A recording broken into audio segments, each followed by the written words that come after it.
এই দুনিয়া তামসা ছাড়া কিছু না, এই দুনিয়া খেলার বস্তু ছাড়া আর কিছু না। খেলতে খেলতে সময় চলে যায়, টের পাওয়া যায় না কিভাবে চলে যায়। তামসা করতে করতে টাইম চলে যায়, মানুষ টের করতে পারে না কিভাবে চলে যায়। কিন্তু যারা দুনিয়ার জীবনের তামাশার জীবন বানায় না, আনন্দের জীবন বানায় না, দুনিয়ার জিন্দেগিটা খেলার মাঠ বানায় না, এই দুনিয়ার জীবনটা যারা আমলের জীবন বানায়, তাকওয়ার জীবন বানায়, ঈমানের জীবন বানায়, আমার আল্লাহ বলেন তাদের জন্য আখিরাতের জীবনটা হবে অতি উত্তম। শুধু উত্তম না, তাদের জন্য হবে অতি আনন্দের একটা জীবন। চিল্লিয়া বলেন সুবহানাল্লাহ।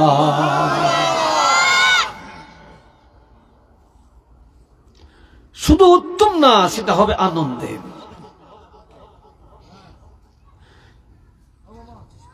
আল্লাহর হাবিব রাহমাতুল লিল আলামিন, আমার প্রাণের নবীজি রাহমাতুল লিল আলামিন কে আল্লাহ বললেন, নবী যখন মক্কার কাফিররা বলতেছে নবীর সাথে আল্লাহর সম্পর্ক নাই, আল্লাহ নবীকে দেখতে পারে না, আল্লাহ নবীকে তালাক দিছে, ছেড়ে দিছে, নাউজুবিল্লাহ কোন না। আর একটু চিল্লিয়া বলেন।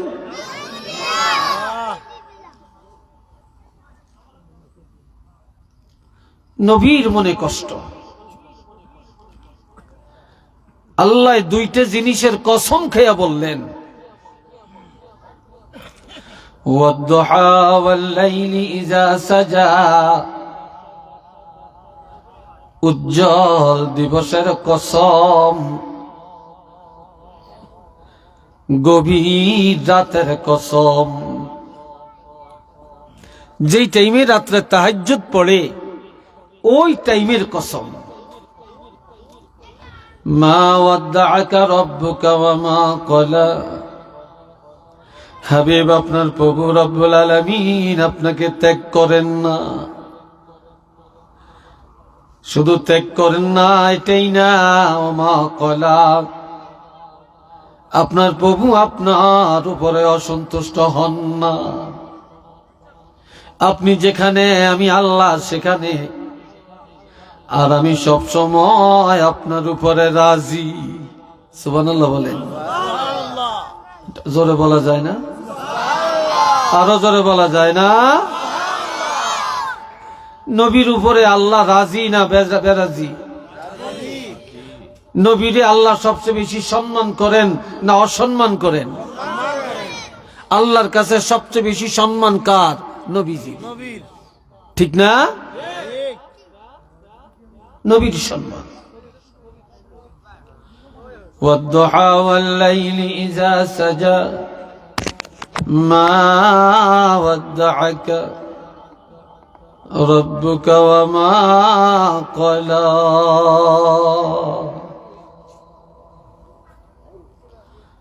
হাবিব, দিনের কসম এবং রাতের কসম, আপনার প্রভু রব্বুল আলামিন আপনাকে ছেড়ে দেন না, ত্যাগ করেন না, আপনার উপরে নারাজ না, অসন্তুষ্ট না। আমি আল্লাহ আপনার সাথে আছি, আর আমি সব সময় আপনার উপরে সন্তুষ্ট আছি। এরপরে বললেন, ওয়ালাল আখিরাতু খায়রুল লাকা মিনাল উলা।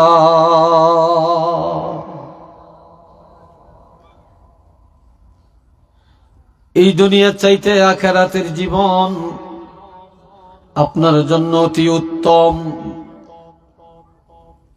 আল্লাহ নবীকে বললেন, দুনিয়া হলো লাঞ্ছনা, দুনিয়া অপমানের, দুনিয়া মুনাফিকি, দুনিয়া ফাসিকি, দুনিয়া খেয়ানতকারী, এই দুনিয়া এটা হলো তামসার দুনিয়া, কষ্ট ভোগ করার দুনিয়া, যন্ত্রণার দুনিয়া, ফিতনার দুনিয়া। তবে জেনে রাখবেন হাবিব, এই দুনিয়ার পরে আর একটা জগৎ আছে, যেটা আখিরাতের জগৎ। ওই আখিরাতের জিন্দেগিটা আপনার জন্য হবে অতি উত্তম। একটু চিল্লিয়া বলেন না মারহাবা। আর একবার কোন আলহামদুলিল্লাহ। অতি উত্তম, এই হলো এক অর্থ। আর একটা হলো মক্কার জিন্দেগি লাঞ্ছনার জিন্দেগি, অশান্তির জিন্দেগি। আর মদিনার জিন্দেগি হবে আরামের জিন্দেগি। আপনার এই মক্কার জীবনের পরে আর একটা জীবন হলো মদিনার জীবন। এই মদিনার জীবনটা হবে অতি উত্তম একটা আনন্দের জিন্দেগি। একটু চিল্লিয়া বলেন না সুবহানাল্লাহ।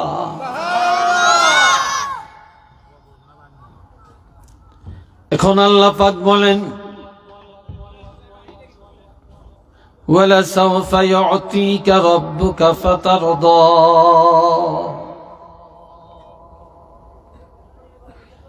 আমি আল্লাহ অচিরেই আপনাকে এমন এমন নিয়ামত দান করব, যে নিয়ামতগুলি পায় আপনি খুশি হয়ে যাবেন, সন্তুষ্ট হয়ে যাবেন, মনের যন্ত্রণা চলে যাবে, এক কথায় আপনি খুশি হয়ে যাবেন। এর মধ্যে আল্লাহ তিনটা পুরস্কার ঘোষণা দেন। এক নম্বরে, আলাম ইয়াজিদকা ইয়াতীমান ফাআওয়া। আমি কি আপনাকে এতিম হিসাবে পাই নাই? এরপর আমি আল্লাহ আপনার উত্তম লালন পালনের ব্যবস্থা কি করি নাই? অর্থাৎ আমি পেয়েছি আপনাকে এতিম, আপনাকে দাদার কোলে নিয়ে লালন পালন করলাম, এরপরে চাচার কোলে নিয়ে লালন পালন করলাম। আমি আল্লাহ আপনার উত্তম লালন পালনের আয়োজন করেছি। ওয়াজাদাকা দাল্লান ফাহাদা। আর আপনার কোনো সংবিধান ছিল না, আপনি ছিলেন সংবিধানহীন। আমি আল্লাহ আপনাকে 30 পারা কোরআন নিয়ামত হিসাবে দান করেছি।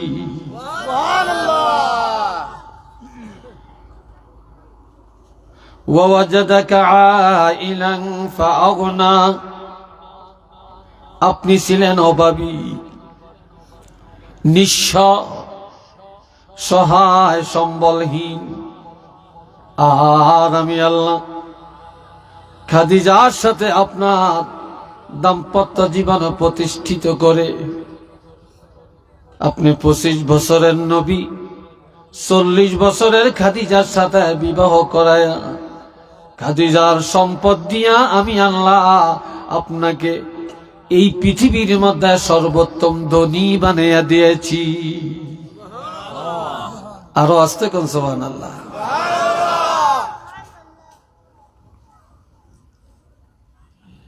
এখন আমার আল্লাহ বলেন,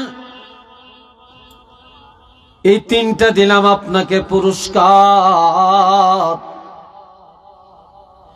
এইবার আমি নির্দেশ দিলাম আপনাকে তিনটা।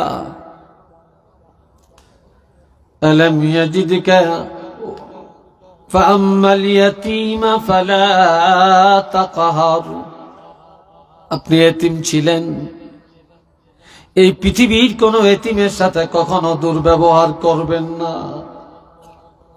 যেহেতু আপনি এতিম ছিলেন, এতিমদের সাথে সদ আচরণ করবেন।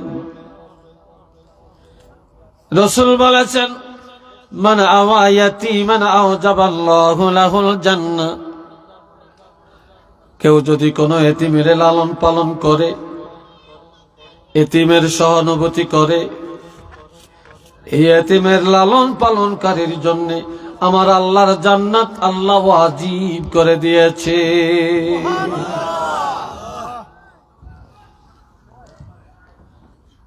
মান যাহাবা কারিমাতান, যা দুইটা নিয়ামত আল্লাহ নিয়ে গেছে, এমন লোকটাকে যে লোক সম্মান করে ইজ্জত দেয়, যা দুইটা চক্ষু নাই, যাহা দুইটা চক্ষু নাই, লোকটা ইমানদার, পৃথিবীর আল্লাহর কোন নেয়ামত চোখ দিয়া দেখে না, নিজের বিবি কেমন জানে না, সন্তান কেমন জানে না, রাতের অন্ধকার কেমন জানে না, সূর্যের আলো কেমন জানে না, পানির রং কেমন জানে না, দুধের রং কেমন জানে না, আম কেমন দেখে না, কাঁঠাল কেমন জানে না, গরুর রূপ কেমন জানে না, সূর্যটা কেমন দেখা যায় জানে না। এক কথায় আল্লাহর সৃষ্টি জগতের কোনো কিছু হাল তার কাছে জানা নাই। এমন অন্ধ লোকটাকে যে লোক সহানুভূতি করে, অন্ধকে যারা যারা সাহায্য করে, আমার রাসূল বলেন আল্লাহর বেহেশত আল্লাহ তার জন্য ওয়াজিব করে দিয়েছে।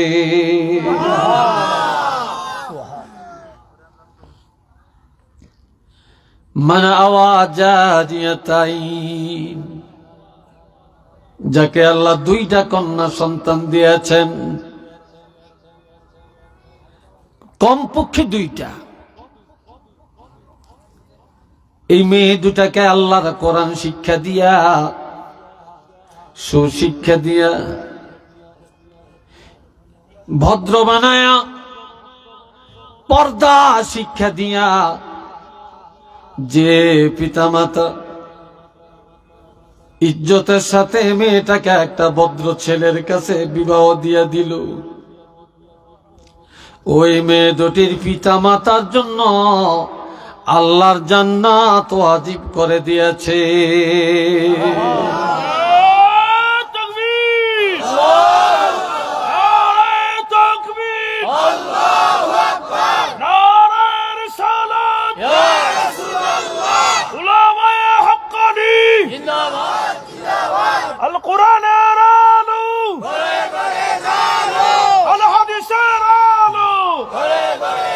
মাশাআল্লাহ, আল্লাহ কবুল করেন।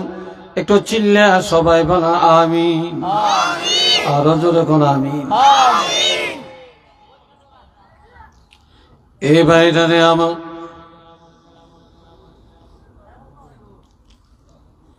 এই জন্য আল্লাহ নবীকে বলেন ফাম্মাল ইয়াতীমা ফালা তাকহার হাবিব, কোন এতিমের সাথে কখনো দুর্ব্যবহার করবেন না। কেউ যদি এতিমের মাথায় হাত বুলিয়ে দেয়, এই হাতের নিচে যতগুলা চুল পড়বে, সাথে সাথে ততগুলি গুনাহ আমার আল্লাহ মাফ করে দিবে। কেউ যদি এতিমের মাথায় হাত বুলালো, কেউ যদি এতিমের বুকে জড়াইয়া নিল, সে যেন স্বয়ং আল্লাহর হাবিব রহমাতুল লিল আলামিনকে তার বুকে জড়াইয়া নিল।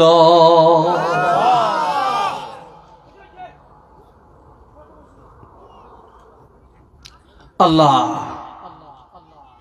ওয়া আম্মাস সাইলা ফালা তানহার, কোন ভিক্ষুক আপনার কাছে এসে যখন হাত পা বাড়াবে, ভিক্ষার হাত বাড়াবে, তখন তাকে ধমক দিয়া তাড়াইয়া দিবেন না। যে কোনো বিধবা, কোনো মিসকিন, কোনো ফকির, কোনো অভাবী যখন এই হাত বাড়াবেন, সহযোগিতা চাবেন, তখনই আপনি তাকে সহযোগিতা করবেন। কোনদিন ভিক্ষুকের তাড়াইয়া দিবেন না, দুর্ব্যবহার করবেন না। এ ভাইরা আমার, ওয়া আম্মা বিনিআমাতি রাব্বিকা ফাহাদ্দিস। আর আমি আল্লাহ আপনাকে যত নেয়ামত দিয়েছি, এই নেয়ামতগুলি আপনার প্রকাশ করেন। কোরআন দিছি নেয়ামত, এটা প্রকাশ করেন। আমি আপনাকে রহমতের নবী বানাইছি, আমি আপনাকে দাইয়ান ইলাল্লাহর এই দায়িত্ব দিয়া পাঠাইছি। এই দায়িত্ব আপনার সঠিকভাবে পালন করেন, তাহলে এই নিয়ামতের শুকর আদায় হয়ে যাবে। এ ভাইরা রে আমার, আল্লাহ দুনিয়াতে যাকে যে অবস্থায় পরিণত করেছেন, সে সাধ্য মতো যদি চলে, তাহলে তার নিয়ামতের শুকর আদায় হয়ে যাবে। আপনি যা জানেন তা ব্যক্ত করেন, যা জানেন তা কাজে লাগান। এটি হবে নিয়ামতের শুকর আদায় করার আওতাভুক্ত। একটু চিল্লিয়া বলেন না সুবহানাল্লাহ।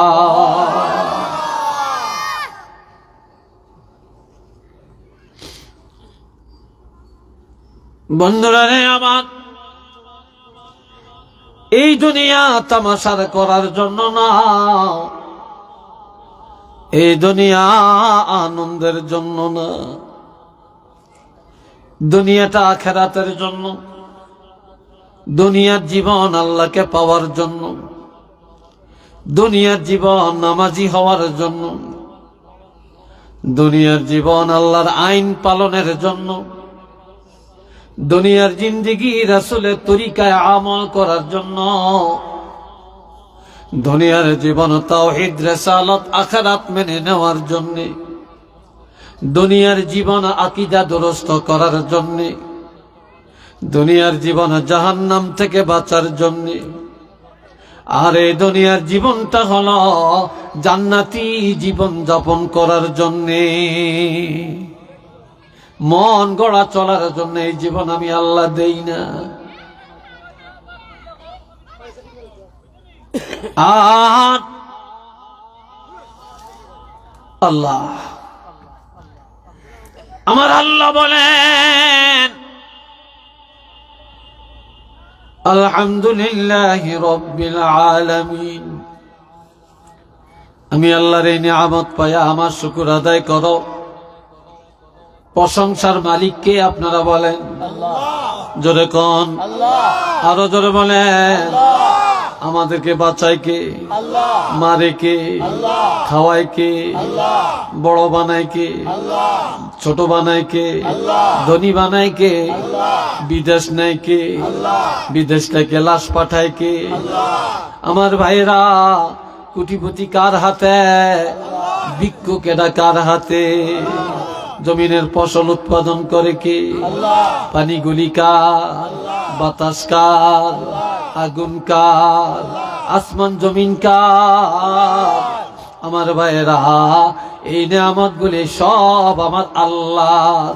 আল্লাহ নিয়ামত ভোগ করি আর আল্লাহর আইন যেন কার্যকর করি। আর উঠতে বসতে খাইতে চলতে ফিরতে সব সময় যেন আমরা আল্লাহর প্রশংসা করি। ওই আল্লাহই প্রশংসার যোগ্য। একটু চিল্লিয়া বলেন না সুবহানাল্লাহ।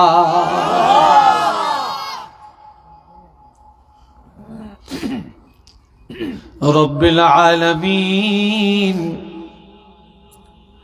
যিনি প্রশংসার মালিক, যে আল্লাহর জন্য প্রশংসা, তিনি হলেন জগতের মালিক, জগতের অভিভাবক, জগতের পরিচালক। এই দুনিয়ার সব ঘুমায়, আমার আল্লাহর ঘুম আছে কিনা বলেন? জোরে কোন? আল্লাহ ঘুমাইনি, আমরা ঘুমাই, আমরা ঘুম যাই, কিন্তু ঘুমের ঘরেও আমার আল্লাহ আমাদেরকে পাহারা দিয়া রাখেন।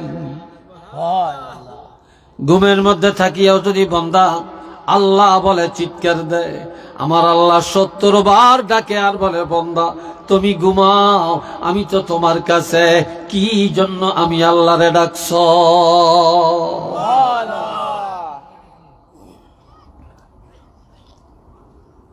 এই ভাইরা আমার,